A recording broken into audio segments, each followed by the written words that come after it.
Assalamualaikum warahmatullahi wabarakatuh. Alhamdulillahirabbil alamin. Wa bihi nasta'in ala umuri dunya waddin. Summa salatu wassalam ala khairi man ba'athahu Allah rahmatan lil alamin. Sayyidil anbiya'i wal mursalin. Rasulillah Muhammad sallallahu alaihi wasallam wa ala alihi wa ashabihi ajma'in. Allahumma allimna ma yanfa'una wanfa'na bima 'allamtana wa zidna ilma innaka antal alimul hakim. Keluarga besar pengajian keluarga Raif Intan, keluarga yang berhadir di rumah yang bertuah ini, marilah kita tak hentinya memanjatkan rasa syukur kita kepada Allah, yang mana Allah terus memberikan kepada kita semua begitu banyak pemberian-pemberian yang baik, mulai dari keluarga yang kompak dan harmonis, semangat untuk menyambung tali silaturahim yang kuat. Mudah-mudahan kita semua dapat syukuri nikmat-nikmat ini dalam jalan ketaatan kepada Allah. Salawat berangkaikan salam kita hadiahkan kepada Rasulullah Muhammad sallallahu alaihi wasallam. Allahumma salli wa sallim wa barik alaihi. Harapan kita semua tergolong pengikut baginda yang insyaallah akan mendapatkan syafaat nantinya. Jamaah rahimakumullah, kita ini masih dalam suasana awal tahun baru Hijriah.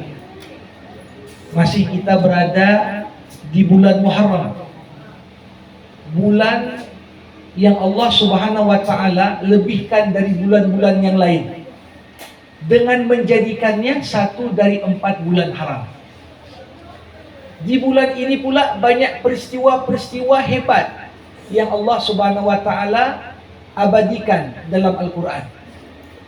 Bagaimana Musa bisa selamat dari kejaran Fir'aun, bagaimana Fir'aun dengan semua bala tenteranya tenggelam di Laut Merah. Itu pun kejadiannya di bulan Muharram. Bagaimana Yunus alaihissalam masuk ke dalam perut ikan paus dan kemudian Allah selamatkan hambanya yang bertaubat dan bermunajat kepadanya. Itu pun terjadi di bulan Muharram. Maka tentunya bulan Muharram sebagai momentum awal tahun, kita semua pasti memasang begitu banyak harapan, target-target yang mudah-mudahan ini semua ya dapat kita wujudkan bersama di tahun baru yang ini. Jamaah rahimakumullah, setiap kali kita memasuki satu tahapan, ada banyak hal yang pasti jadi objek pikiran dan pertimbangan manusia. Salah satu urusan yang pasti akan diperhatikan hampir semua orang adalah masalah rezeki. Ya, rezeki ini satu urusan, gak ada manusia kecuali pasti akan peduli. Walaupun bisa kita katakan rezeki itu adalah di antara rahasia Allah kepada para hambanya.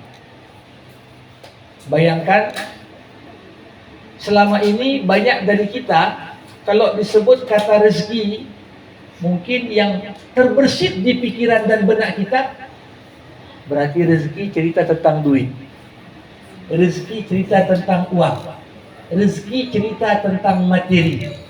Padahal hakikat rezeki adalah segala apa yang Allah berikan untuk kita dan mendatangkan kebermanfaatan untuk kita. Jadi terminologi rezeki itu menunjukkan kullu man tafa'ata bihi, segala hal yang kau mengambil manfaat darinya itu rezeki. Maka seorang suami ketika Allah berikan untuknya pasangan hidup yang siap mengarungi bahtera kehidupan saat lapang maupun sempit, saat suka maupun duka, itu pun rezeki. Orang tua dianugerahkan Allah putra yang saleh dan salehah, putri yang salehah. Ya. Bagaimana orang tua di saat kekuatan kita mulai berkurang, tapi justru anak-anak kita makin berbakti dan makin perhatian pada kita. Ini rezeki. Bagaimana fisik yang Allah titipkan untuk kita, mata, telinga, tangan, organ-organ tubuh dalam ini, yang namanya bertambah usia, makin banyak gangguan di sana sini. Tapi di saat Allah masih izinkan itu semua dapat berfungsi dengan baik, itu pun sebenarnya adalah bagian dari rezeki. Bahkan tak berlebihan kalau kita katakan bagaimana Allah yang telah menghimpun keluarga besar ini dalam sebuah wadah pengajian. Setiap berapa saat kita kumpul, bahkan saya berkesempatan pernah memberi tausiah saat buka puasa. Ya, ini juga potret gambaran bagaimana Allah Subhanahu wa taala berikan rezeki untuk keluarga besar ini lewat jalan yang tak pernah kita sangka-sangka. Nah, disinilah perlu untuk kita paham bagaimana Allah ketika mengatur turunnya rezeki pada kita. Allah atur itu dengan kaedah. Allah atur rezeki itu berapa besarannya, kapan turunnya. Itu ada kaedah-kaedah yang perlu kita paham. Kalau kita salah paham bagaimana mekanisme dan cara Allah menurunkan rezeki, inilah yang sering sekali mengakibatkan lahirnya prasangka buruk kita sama Allah. Ya Allah, aku udah kerja capek, kok gini-gini aja rezekinya. Padahal kalau kita sadar bagaimana tiap rezeki itu Allah turunkan, wa ma nunazziluhu illa biqadarin ma'lum. Tidaklah kami berikan kepada masing-masing hamba bagian rezekinya kecuali dalam batasan kadar yang kami tahu, itulah yang terbaik untuk dia. Jadi ada orang kadar terbaik untuk dia mungkin dalam batasan tertentu. Kalau Allah lapangkan untuk dia rezeki, boleh jadi bertambahnya rezeki itu malah membuka pintu masalah. Begitu. Ada orang memang tak cocok jadi orang susah. Ketika Allah kurangkan rezekinya, mungkin goyang juga agamanya. Begitulah. Makanya dalam agama diajarkan kepada kita, salah satu wujud keikhlasan dan ridho kita terhadap bagaimana cara Allah mendistribusikan rezeki, Allah mengatakan, wala tatamanna ma faddalallahu ba'dahum ala ba'd. Janganlah tiap orang berandai-andai berharap untuk mendapatkan rezeki sebagaimana apa yang Allah berikan untuk yang gara-gara berandai-andai itu justru kita terkesan tidak ikhlas dan tidak ridho dengan apa yang sudah Allah bagikan untuk kita. Makanya jemaah rahimahullah, salah satu penyakit yang paling banyak merusak hubungan di antara keluarga itu apa? Penyakit hasad dan dengki. Hasad dengki itu berangkat dari apa? Berburuk sangka sama Allah. Ketika kita melihat saudara kita, uangnya kok lebih banyak, padahal aku lebih pandai dari dia. Kok usahanya lebih maju, padahal aku yang ngajari dia bisnis dulu. Nah, kalau kita biarkan diri kita larut dalam tipu daya setan yang membisikkan di sana sini tentang apa-apa yang membuat kita tak puas dengan bagaimana Allah mengatur dengan begitu sangat adil distribusi rezeki untuk para hambanya, di saat itulah kita pun terkesan tidak mensyukuri apa yang Allah bagikan dalam kehidupan. Jamaah rahimakumullah, satu hal yang perlu untuk kita sadari, tidak ada satupun manusia di muka bumi ini yang bisa dikatakan rezekinya itu lengkap dan sempurna. Allah Tuhan yang maha bijaksana dan maha membuat rekayasa. Kadang Allah lebihkan di sisi harta, tapi Allah kurangkan di sisi kesehatan. Kadang-kadang Allah lebihkan pada keturunan, tapi Allah cabut nikmat yang lain. Begitulah. Sehingga di sini manusia yang satu dengan manusia yang lain, ketika kita mulai muncul benih-benih iri dan dengki, itu semua hanya gara-gara kita membandingkan satu aspek rezeki dengan tidak memperhatikan bagaimana Allah Subhanahu wa taala menganugerahkan rezeki tersebut dalam berbagai bentuknya dalam kehidupan kita. Kadang-kadang kita sering lihat Bapak Ibu, seorang diuji Allah, apa? Dikasih anak yang mungkin punya kekurangan mental, kekurangan kesehatan, perlu perhatian khusus. Tapi di balik ujian itu Allah buka rezeki yang lain. Tidak ada orang, walaupun nampak di era media sosial sekarang, yang dipostingkan yang indah-indah semua. Si Fulan seperti hidupnya sempurna. Ya, mungkin yang sempurna itu cuma di drama Korea aja, Pak ya. Di drama Korea atau di sinetron mungkin nampak sempurna semua. Tapi realita kehidupan sebagai darul bala, tempat kita diuji. Maka ujian dengan rezeki adalah salah satu bentuk ujian yang paling utama dalam hidup. Jemaah rahimakumullah. Kalau kita perhatikan dalam agama, rezeki ini justru berbanding lurus dengan usaha, dan di waktu-waktu tertentu rezeki tidak bergantung pada usaha. Kalau kita lihat di dunia binatang Bapak Ibu, binatang yang luas, yang kuat, itu untuk dapat makanannya aja perlu usaha dan effort yang luar biasa. Tengok lihat bagaimana singa, harimau, untuk dapat makan saja harus dia kejar mangsanya, harus dia lumpuhkan mangsanya baru bisa makan. Tapi lihat bagaimana banyak sekali jenis serangga-serangga kecil yang mungkin tenaganya lebih lemah dibandingkan singa berkali-kali lipat. Tapi seperti rezekinya itu gak perlu usaha yang berarti. Kita lihat aja di dunia manusia. Saat manusia pertama dilahirkan, apa kekuatan yang dimiliki bayi? Yang dia punya cuma nangis. Itulah satu-satunya kekuatan yang dimiliki bayi.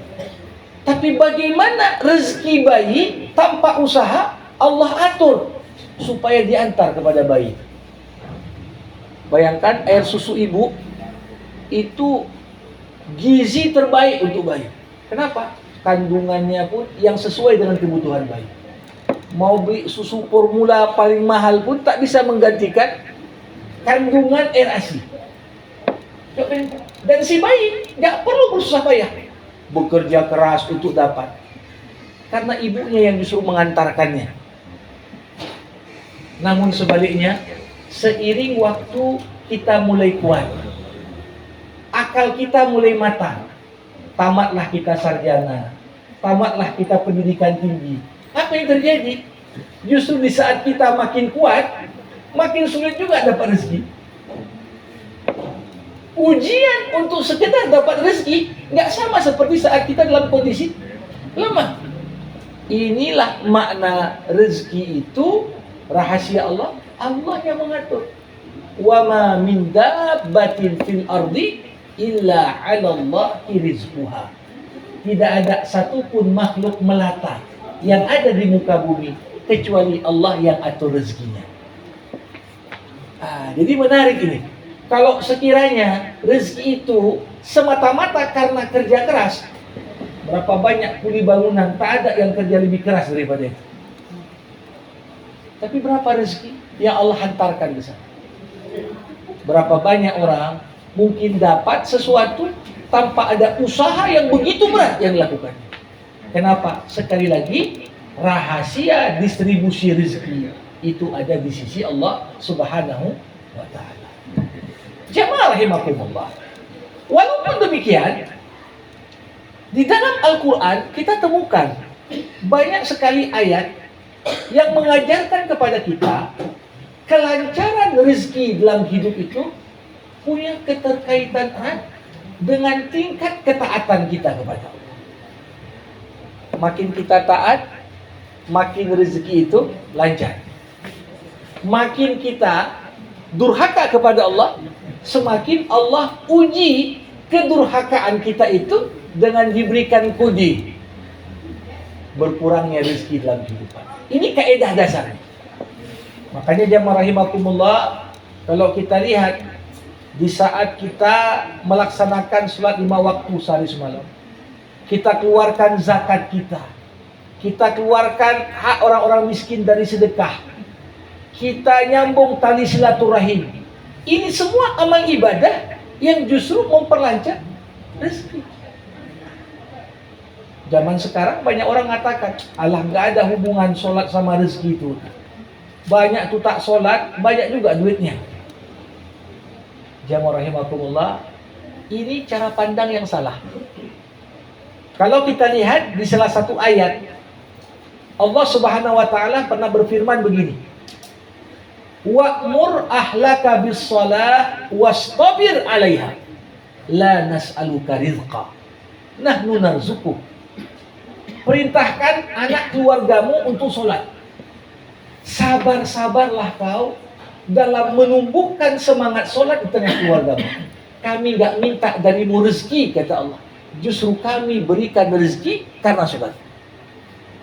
Jadi ini penting bagi kita. Bahwasanya apa?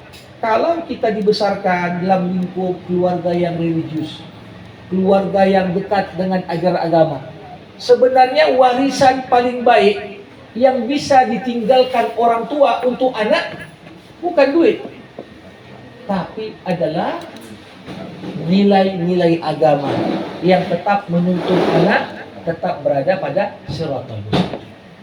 Saya kira ini juga lah yang pasti menjadi sebab dan latar belakang kenapa orang-orang tua kita yang menghimpun keluarga besar ini dalam sebuah pengajian. Tentunya ini tiap orang hidup di zaman yang berbeda, tantangan berbeda, dinamikanya berbeda. Tak jarang itu juga berpengaruh terhadap cara pandang kita.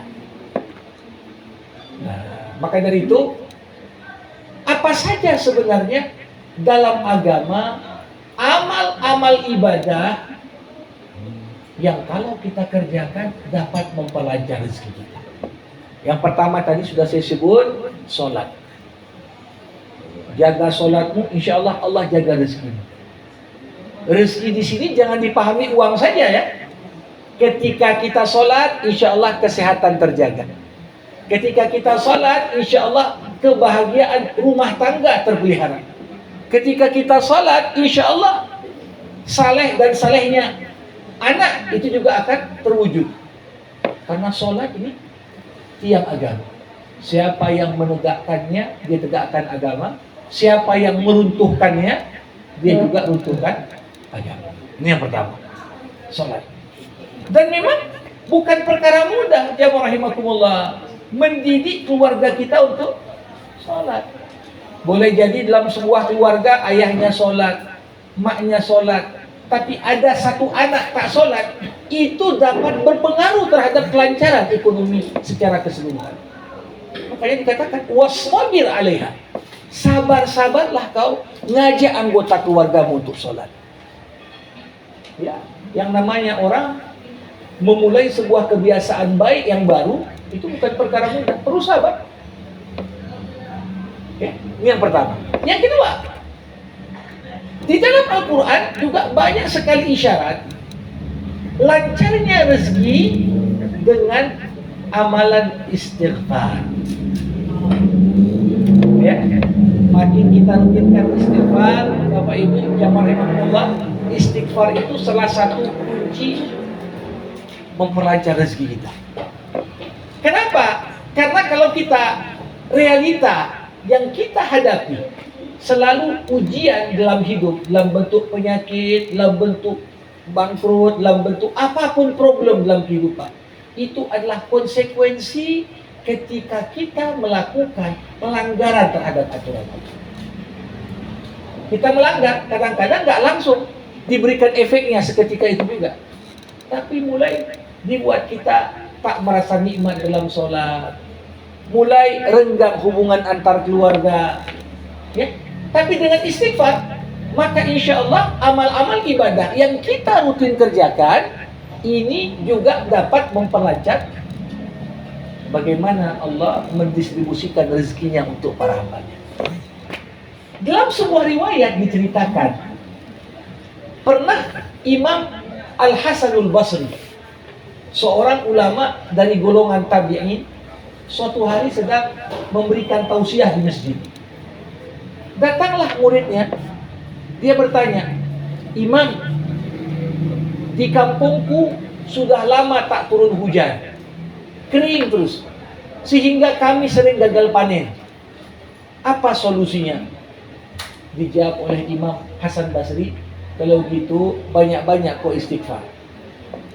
Selesai penanya pertama, datang lagi murid yang lain, nanya lagi, "Imam, aku sudah nikah sekian tahun, belum dapat juga keturunan.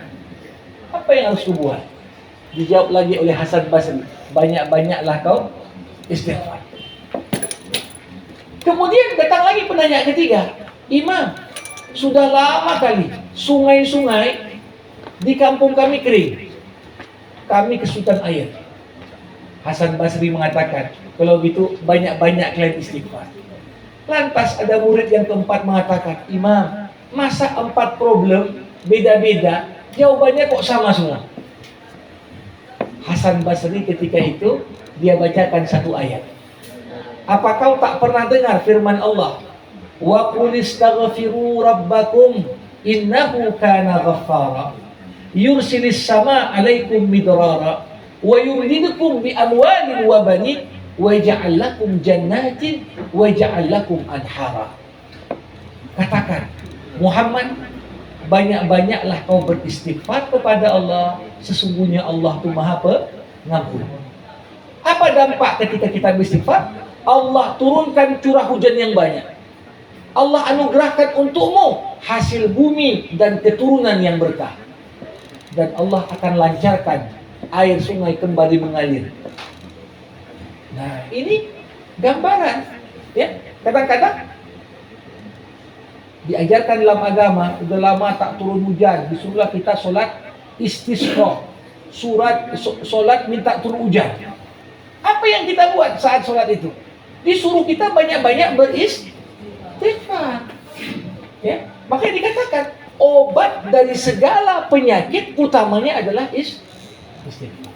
Ketika kita menyadari, ya Allah, aku saat ini berada pada situasi yang tak ideal, Engkau sedang mengujiku ya Allah, Engkau sedang menurunkan ujian untukku ya Allah, berikan aku kekuatan untuk mampu menghadapi itu semua. Kita jemput pertolongan Allah dengan istighfar. Makanya bayangkan Bapak Ibu, Yunus alaihissalam, Yunus, Nabi yang terperangkap dalam perut ikan paus. Kalau ada tempat paling gelap di dunia ini, mungkin tempat di mana Yunus terperangkap itulah. Gelapnya perut ikan paus, ditambah gelapnya dasar lautan, ditambah gelapnya malam. Kalau zaman itu sudah ada handphone, mungkin sinyalnya pun tak ada. Kan begitu. Tapi lihat bagaimana sinyal Allah tak pernah padam. Sinyal koneksi kita untuk terhubung dengan Allah tidak pernah putus. Dengan apa? Istighfar. La ilaha illa anta subhanaka inni kuntu minadh dhalimin. Tidak ada Tuhan selain Engkau ya Allah. Maha suci Engkau ya Allah. Sesungguhnya aku masuk dalam kelompok orang-orang yang menganiaya dirinya sendiri. Jadi ini makna istighfar. Karena istighfar itu pengakuan kita ini salah. Aku salah ya Allah. Aku ingin perbaiki kesalahanku ya Allah. Seketika kita mengaku salah, Allah pun siap untuk memberikan jalan keluar untuk kita. Jamaah rahimakumullah. Termasuk amalan yang paling manjur dalam memperlancar rezeki, itulah amal silaturahim. Man ahabba ayyubsatalahu fi rizqi wa yunsa'alahu fi athari falyasil rahimah. Siapa yang ingin dilapangkan rezekinya, siapa yang ingin dipanjangkan usianya, sambunglah tali silaturahim. Saya kira betapa masyarakat zaman sekarang betul-betul membutuhkan pengajian keluarga besar seperti itu. Kenapa saya katakan demikian? Karena Nabi pun secara khusus mengatakan, pelajari dari ilmu nasab yang dengannya kau kenal siapa kerabatmu, kata Rasul. Pelajari dari ilmu nasab sehingga kau kenal siapa kerabatmu. Sesungguhnya menyambung tali silaturahim melahirkan kecintaan dalam hati, pertambahan pada harta, dan keberkahan pada usia. Ini kata Rasulullah. Coba bayangkan, apalagi kadang-kadang kita lihat realita zaman sekarang, ini keluarga yang extended family yang kumpul satu rumah besar, di situ anaknya, di situ ponakannya tetap berkumpul. Ini bukan zamannya lagi. Sekarang masing-masing di rumah kecil, keluarga-keluarga inti. Namun tentunya bukan berarti ketika kita tinggal di keluarga inti masing-masing, kita pun tak kenal lagi dengan siapa karib kerabat kita. Penting sekali. Nah sekarang ini kan yang lagi heboh kalau bahas ilmu nasab, ya justru konteksnya negatif. Ini si fulan betul nggak nasab keturunan Nabi? Ini tuh enggak. Padahal sebenarnya ilmu nasab tujuan utamanya apa? Supaya kau kenal siapa saudaramu. Pernah terjadi di zaman Nabi, satu pernikahan dibatalkan. Kenapa? Karena seorang ternyata nikah dengan saudara sepersusuannya. Dibatalkan. Karena kalau satu menyusu pada ibu susu yang sama, ini kan sama seperti keluarga saudara. Pernah dibatalkan di zaman Nabi. Kalau di zaman itu orang masih perhatian dengan nasab saja, bisa kejadian. Gimana pula dengan zaman sekarang? Nah, jadi tentunya silaturahim berkumpul seperti ini bukan semata-mata dilihat dari ada yang bersama arisan, ada yang sambil makan-makan. Tapi yang terpenting apa? Kita saling mengenal. Ya, jemaah rahimakumullah. Urusan silaturahim ini bukan urusan sembarangan. Sampai ada satu ancaman dari Nabi. Nabi berkata, tidak akan masuk surga orang yang memutuskan tali silaturahim.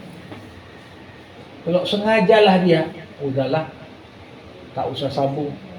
Apalagi zaman sekarang ini ada istilah pula, daripada jumpa sama orang toksik katanya, bagus tak usah jumpa. Ya.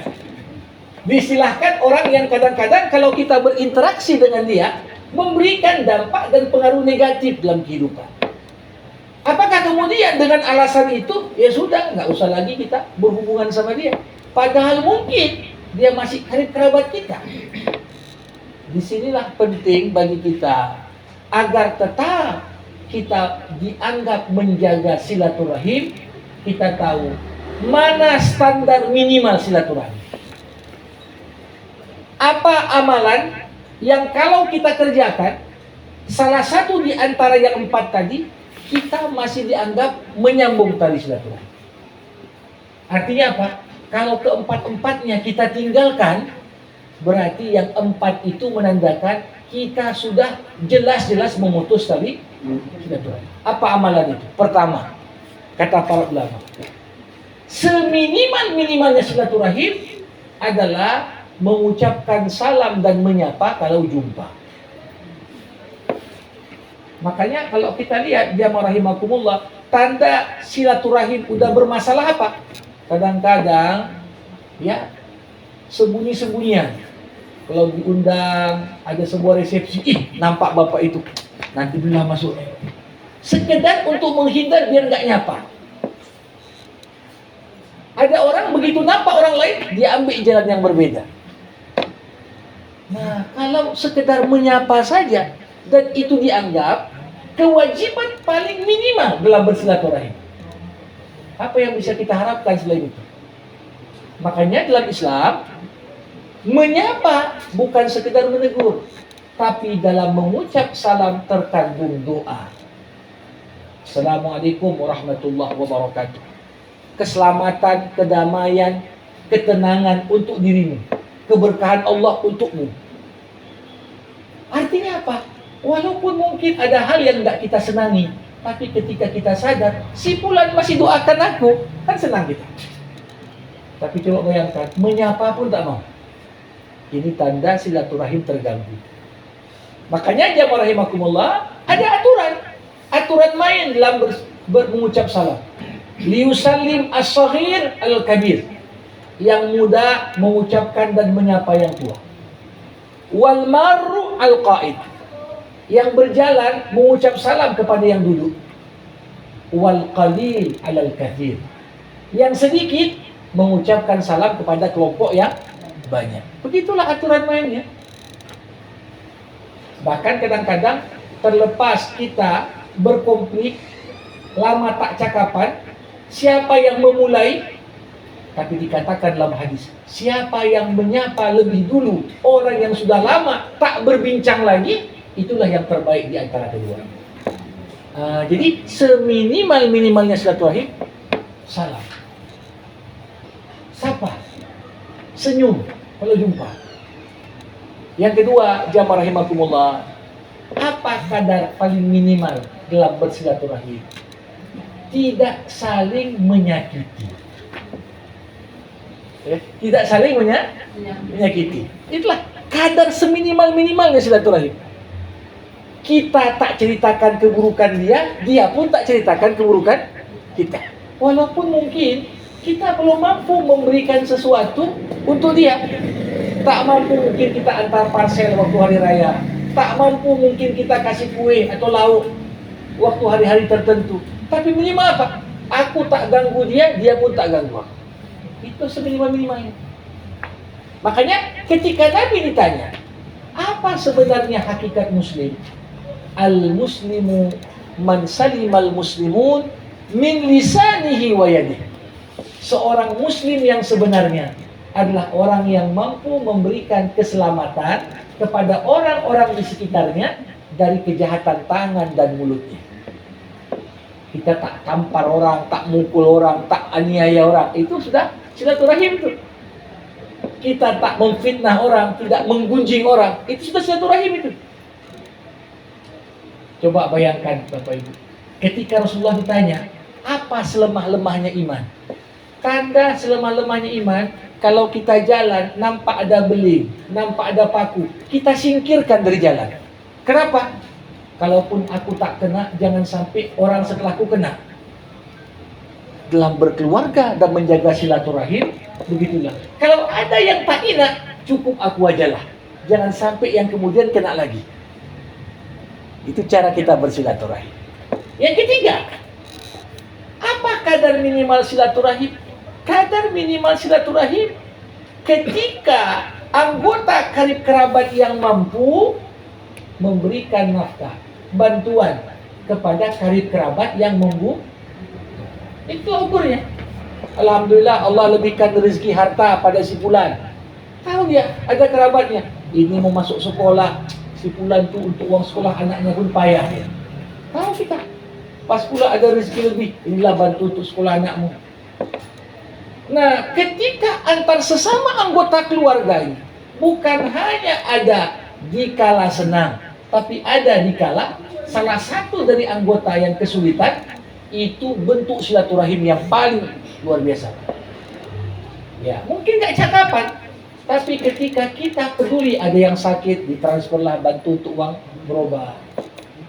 Ada yang mau berangkat umroh, inilah tambah sedikit-sedikit uang jajan di sana. Ada pula kelebihan rezekinya. Itu bagian. Jamaah rahimakumullah.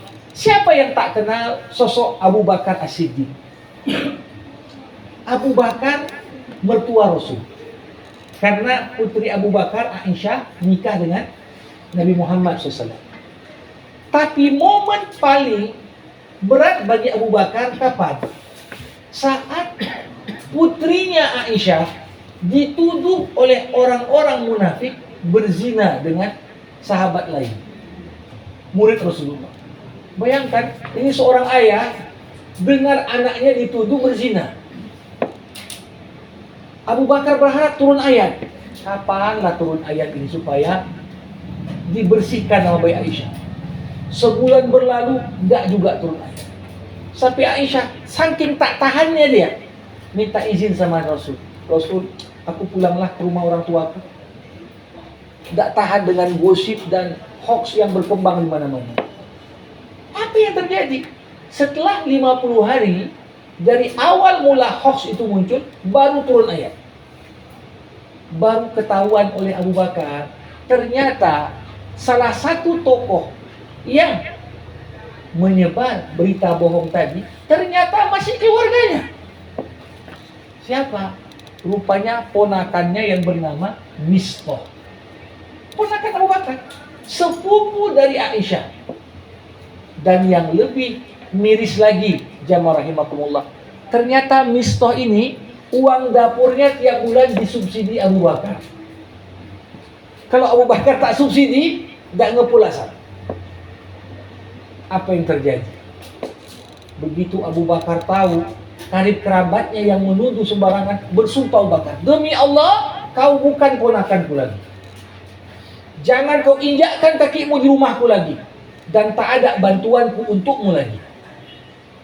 Itulah sumpah Abu Bakar di momen dia emosi dan begitu pala.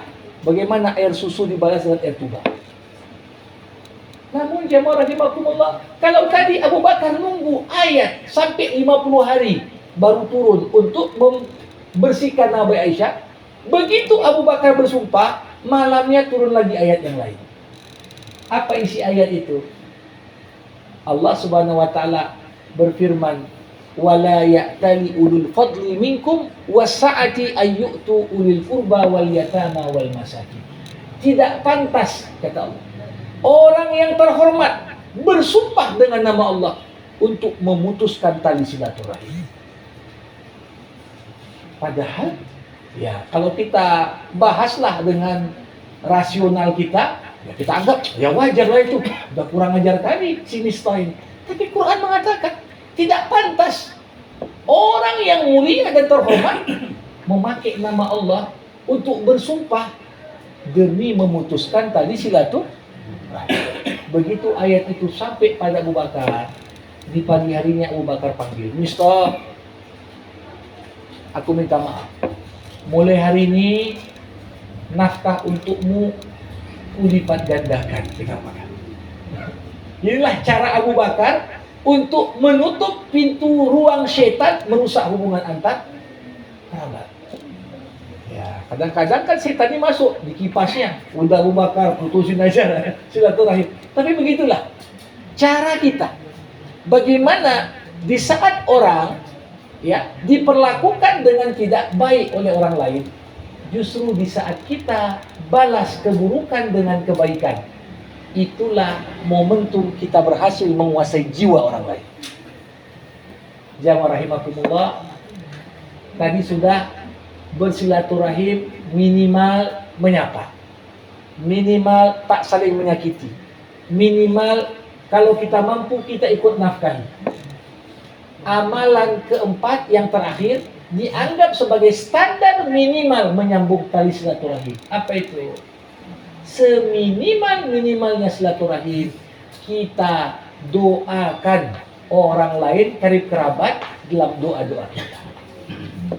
Nah, tadi masuk sini rata-rata mengatakan ini rumah kenangan. Semuanya artinya apa? Betul-betul punya memori yang indah di tempat ini. Kepada orang tua yang dulu tinggal di sini. Mungkin kenangan-kenangan masa kecil yang pernah jadi di sini. Seminimal-minimalnya apa? Masuk, kita ucapkan ila hadhihi al-fatihah untuk almarhum si fulan. Itu namanya kita menyambung tali silaturahim. Kita mungkin tak bisa berikan apa-apa, tapi yang jelas jamaah rahimakumullah, doa orang-orang yang secara tulus ikhlas ini pasti akan ya memberikan dampak yang besar kepada orang yang didoakan. Nah, jadi dengan kata lain, kita doakan saudara pun bukan hanya untuk kita kembalinya, bukan hanya untuk dia, tapi ini salah satu sebab lancarnya rezeki kita. Kenapa lancar rezeki? Dia suka berbagi, dia suka mendoakan orang dia. Makanya disinilah ya kita hidup di era banyak terjadi paradoks, Bapak Ibu. Saling bertolak belakang. Kenapa? Banyak anak-anak muda bisa tiap hari chattingan dengan temannya yang ada di New York. Yang jauh bagus silaturahmi. Tapi kadang-kadang satu atap pun udah lama tak cakapan. Makan masing-masing pegang gadget, nggak ada obrolan. Kumpul di sini pun masing-masing juga dengan gadgetnya. Padahal beginilah silaturahim yang memperlancar rezeki bagi kita semua. Sehat kita, jernih pikiran kita, tidak tersisa penyakit-penyakit hati dalam diri kita. Kuncinya apa? Tadi ternyata ibadah yang paling memperlancar rezeki selain sholat, selain istighfar, salah satunya adalah silaturahim. Jemaah rahimakumullah. Di sisi lain, ketika kita memutus tali silaturahim, dikatakan dalam sebuah hadis, tidak ada satupun dosa Allah menyegerakan turunnya hukuman di dunia selain siksa yang dipersiapkan di akhirat lebih pantas daripada dua dosa. Dosa menganiaya orang dan dosa memutuskan tali silaturahim. Itu dikatakan. Kalau kita aniaya orang, mungkin kita sedang di atas, tapi tinggal tunggu aja lah. Datang momen ketika doa orang-orang yang teraniaya makbul, berputar roda kehidupan. Dan ini buktinya valid sepanjang sejarah. Bapak Ibu, dalam sejarah Islam, itu salah satu khalifah yang paling berhasil dan sukses menjabat. Itu namanya Khalifah Harun Ar-Rasyid. Di masa Harun Ar-Rasyid memerintah, kekuasaan Islam dari Cina sampai ke selatan Prancis. Itu wilayah Islam. Luar biasa. Dan Harun Ar-Rasyid punya tangan kanan. Ini dianggap orang nomor 2 di negara waktu itu. Semua urusan dia yang ngatur. Siapa namanya? Yahya Barmaki. Semua urusan khalifah tinggal kasih kode, yang eksekusi Yahya Barmaki. Namun 5 tahun menjelang khalifah wafat, rusak hubungan di antara dua orang ini. Yang paling menyedihkan apa? Semua aset Yahya Barmaki itu dibekukan, disita oleh negara. Dan di akhir hidupnya Yahya Barmaki mengemis minta-minta di pinggir jalan. Pernah ada seorang bertanya kepada dia, lihat kau dulu orang nomor 2 di negara, sekarang kau mengemis. Kok bisa terjadi seperti ini? Apa jawaban Yahya Barmaki? Beliau jawab, diabadikan jawabannya itu dalam buku-buku sejarah. Beliau katakan, boleh jadi ini adalah ijabah Allah terhadap doa-doa orang yang dulu pernah aku aniaya ketika aku menjabat. Gitu. Jadi menganiaya orang paling cepat turun hukuman. Yang kedua apa? Memutuskan tali silaturahim. Ya, kadang-kadang kalau kita merasa ada yang tidak ideal dalam hidup kita, kesehatan kita terganggu, rezeki kita mulai seret, ya evaluasi pertama apa? Gimana hubunganku dengan keluarga? Ada nggak yang putus? Ada nggak yang nggak baik? Coba perbaiki. Karena ini adalah bagian dari ibadah penting, evaluasi kita sebagai bekal kita semua, ya, kembali kepada Sang Khalik. Bagaimana kita berkumpul dalam penuh kehangatan di pengajian ini. Ini juga lah mudah-mudahan menjadi modal kita, dikumpulkan Allah kembali bersama-sama di surganya, surga Jannatul Naim. Amin ya rabbal alamin. Saya kira ini pengantar dari saya untuk jumpa kita di pagi menjelang siang ini. Kita buka mungkin diskusi dan tanya jawab sebelum nanti saya tutup dengan doa. Dipersilahkan. Silakan. Mana yang samaannya silaturahmi dengan silaturahmi? Baik. Pada dasarnya itu dua istilah yang sama, tapi berbeda dalam pengadaptasian saja. Ya, silaturahmi atau silaturahim. Sama-sama diambil dari akar kata silah, artinya tali, rahim artinya rahim ibu. Ikatan kerahiman. Nah, jadi orang-orang karib kerabat yang kita menyambung tali silaturahim, seharusnya hubungan kita itu seperti dekatnya hubungan seorang ibu dengan janin dalam kandungannya.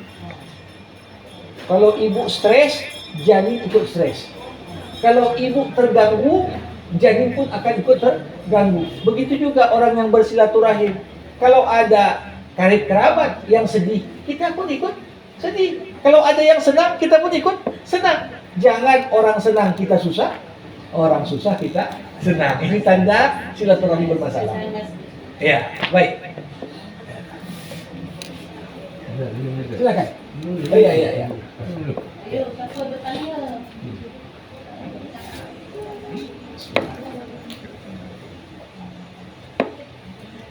Ada lagi?